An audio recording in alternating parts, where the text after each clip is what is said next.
CTS News reporter Mr. Ali.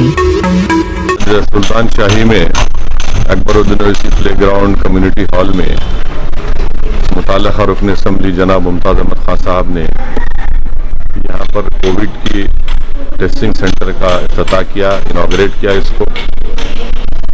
मैं आप तमाम से देखने वालों से फिर से पुरजोर अपील कर रहा हूँ, अदबन गुजारिश कर रहा हूँ कि बराए मेहरबानी इस कोविड वायरस से मुकाबले करने के लिए बहुत ज़रूरी है कि आप तमाम अपना टेस्ट करवाएं। जहाँ कहीं भी रियासती हुकूमत की तरफ से या मरकज़ी हुकूमत की तरफ से जो टेस्टिंग सेंटर शुरू किए गए हैं वहाँ पर जाइए, अपना टेस्ट करवाइए। मुफ्त में आपका टेस्ट हो रहा है और ये टेस्टिंग करवाने से ही हम इस वायरस को रोक सकेंगे, हम अपनी जानों को बचा सकेंगे, अपने माँ बाप को, अपने औलाद को, अपने दोस्त अहबाब की जान को बचा सकेंगे। तो इसलिए बहुत ज़रूरी है कि आप टेस्टिंग अपना करवाएं और हरगिज़ ये मत सोचिए कि मैं सेफ हूँ, मैं अपने घर में बंद हूँ, मैं कुछ नहीं हो रहा है, मुझे सिम्टम्स नहीं है। अल्हम्दुलिल्लाह बहुत अच्छी बात है कि आप पूरे एहतियाती तदाबीर को इख्तियार कर रहे हैं, मगर याद रखिए आप अगर इस तरह की बात कर रहे हैं तो आप आफत को दावत दे रहे हैं। इसीलिए मेरी आप तमाम से गुजारिश है कि अपना टेस्टिंग करवाइए और टेस्टिंग में अगर खुदा ना खास्ता पॉजिटिव निकलता है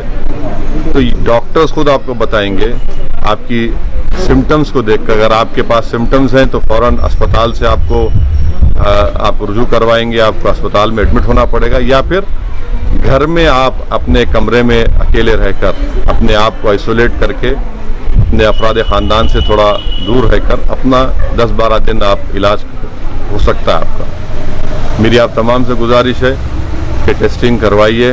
देखिए पूरे मुल्क में 15 लाख के करीब लोगों को कोविड हो चुका है और तेलंगाना में 300 के ऊपर, 350 के ऊपर या 300 के ऊपर लोगों की अमवात हो चुकी हैं। मैं आपसे ये भी बताना बड़ी मुश्किल से आपको ये बात कह रहा हूँ कि अगर आपको मेरी बात पे यकीन नहीं आता तो आप बालापुर के ख़बरस्तान को जाइए, जहाँ पर 2018 में मजलिस इत्तेहादुल मुस्लिमीन के कायद मुक़र्रर अकबरुद्दीन ओवैसी की कामयाब नुमाइंदगी पर हमने मौजूदा हुकूमत से एक क़ब्रस्तान की ज़मीन हासिल की गवर्नमेंट की।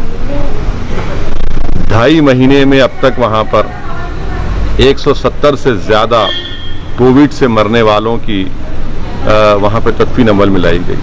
अगर उसमें हम 20-30% निकाल भी दें कि उनका इंतकाल कोविड से नहीं हुआ, मगर एक बहुत बड़ा नंबर है जो हमारे दोस्त, हमारे माँ बाप, हमारे दोस्त इस बीमारी का शिकार होकर इस दुनिया से रुखसत होकर चले गए। इसीलिए मेरी आप तमाम से गुजारिश है कि टेस्टिंग करवाइए, सोशल डिस्टेंसिंग को बरकरार रखिए।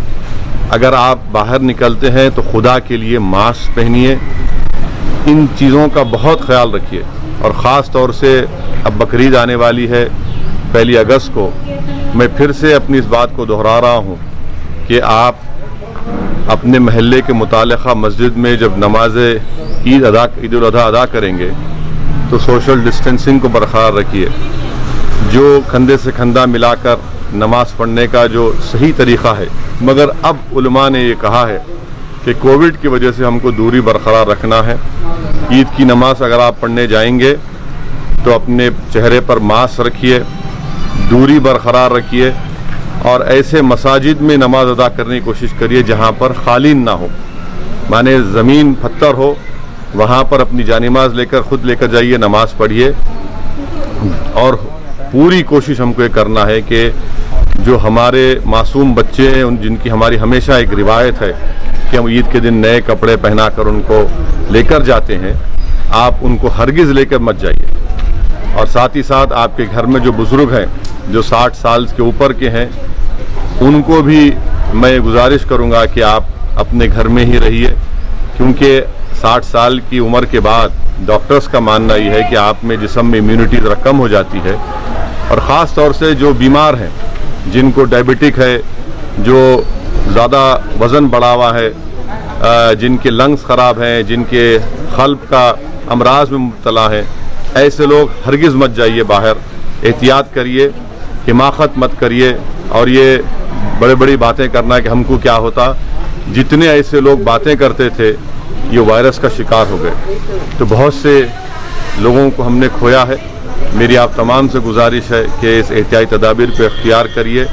और मुझे नहीं लगता कि हुकूमत ईदगाह खोलने की इजाज़त देगी, क्योंकि एपिडेमिक एक्ट लागू है, NDMA का एक्ट लागू है, इसलिए हमको अपने मुकामी मसाजिद में ही शायद नमाज़ पढ़ना पड़ेगा। ये हुकूमत का क्या फ़ैसला आता है देखना पड़ेगा। और एक अहम बात, मजलिस इत्तेहाद मुस्लिमीन की तरफ से पिछले 8 दिन 10 दिन पहले से हम लोग जितने खसाब हैं जो गोश्त का कारोबार करते हैं और बकरीद में जानवर की सफाई करते हैं हमारी कुर्बानी के बाद, उनका भी हमने टेस्ट करवाया। तो आपसे भी मैं गुजारिश करूंगा कुरैश बरादरी के ज़िम्मेदारों से कि वो अपने तमाम ज़िम्मेदारों को लेकर यहाँ पर टेस्टिंग करवाइए, क्योंकि जब अगर कोई जानवर की कुर्बानी देंगे तो खसाब को जो वहाँ पर जाकर जानवर को साफ़ करेंगे, उसका चमड़ा साफ़ करेंगे, उनको भी सेहतमंद होना ज़रूरी है। खुदा ना खास्ता अगर उनको नहीं मालूम और उनको वायरस है, तो उससे ना सिर्फ उनको बल्कि उनके अफराद ख़ानदान को, जहाँ पर जिस घर में जाएंगे वो, उनको भी वायरस लग सकता है। इसलिए पूरी एहतियाती तदाबीर को इख्तियार करिए। ये टेस्टिंग सेंटर जहाँ कहीं भी, आज आप देख रहे हैं कि मजलिस के अराकीन असम्बली, अराकीन बल्दिया दिन रात हुकूमत से नुमाइंदगी करके टेस्टिंग सेंटर्स को खुला रहे हैं मुख्तलिफ महल्ले जात में। मेरी आप तमाम से गुजारिश है कि प्लीज़ आइए, इसमें अपना टेस्ट करवाइए और आधे घंटे 40 मिनट के अंदर ये एंटीजन टेस्ट है, इससे अंदाज़ा हो जाता है कि आपको पॉजिटिव या नेगेटिव है। RT-PCR का टेस्ट भी चारमीनार यूनानी हॉस्पिटल में, सरोजनी देवी आई हॉस्पिटल में, किंग कोटी हॉस्पिटल में ये मकामात पर हो रहा है। किले गोलकुंडा में भी, वहाँ पर एरिया हॉस्पिटल में भी टेस्टिंग हो रही है। तो बहुत से मकामात पर टेस्टिंग हो रही है। मेरी आपसे गुजारिश है कि एक एक टेस्टिंग सेंटर पर मिनिमम 75 से 100 लोगों की टेस्टिंग दिन में होती है। आप आइए, निकल के आइए, डरने की कोई ज़रूरत नहीं है, कोई मायूब बात नहीं है। आपकी जान बचाना हमारा मकसद है, इसीलिए आपसे गुजारिश है कि आप निकल कर अपनी जान बचाइए, अपने शहर को बचाइए, अपने मुल्क को बचाइए, अपनी रियासत को बचाइए। शुक्रिया।